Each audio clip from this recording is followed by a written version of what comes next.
Hiç niyetim yok hayatıma yeni birilerini almaya. Ben eskilerle baş edemedim daha. Şehrimin senden nasibini almamış sokaklarında, yoksul ve yalnız varlığım. Pervane gibi dolaşıyor ruhum, başı okşanacak çocukların yanında. Önemsiz ayrıntıları duymuyor kulaklarım. Senin nefesinin değdiği sözlerden sonra. Tılsımı bozuldu bendeki cümlelerin. Kahroluşun kuyusuna attım yazdığım akıbetimi. Dediler ki bu deli. Suyun dibine kadar batsa da çıkacak yukarıya. Sen yine de sorma beni kırk akıllıya.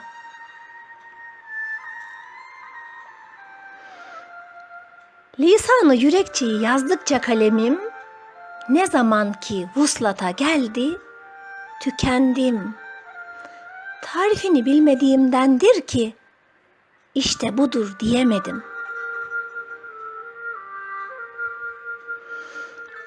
Olanı anlatmak kolaydı. Sense olanla olmayan arası. Ne anlatılası, ne susulası. Ben deyip başlanası, sen deyip öylece kalınası.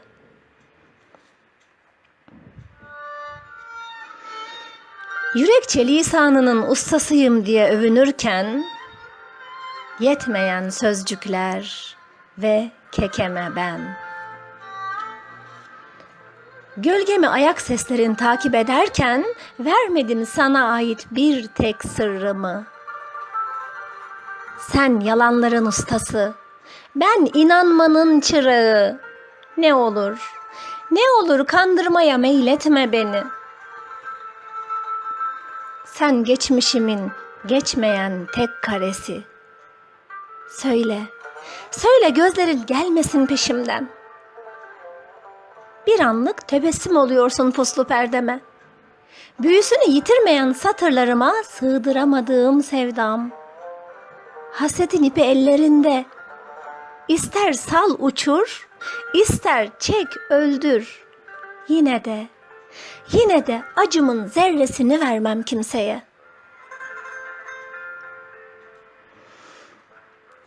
Yalın ayaktır cümlelerim, çıplak ve duru. Bilirsin, ben ezbere konuşmam. Sorsan ki aşk tanır beni. Mutluluk iyi bilir, hep çalar kapımı. Evet iyi bilir, taklidini en güzel ben yaparım. İşte gördüğün gibi, hiçbir şey eskisi gibi olmadı diye başlayan bir hikayenin kahramanı oldum sonunda. Ben ki tüm resimlerde yüzü gülümseyen kadın, ne hüzünler gizledim gülüşlerimin ardına.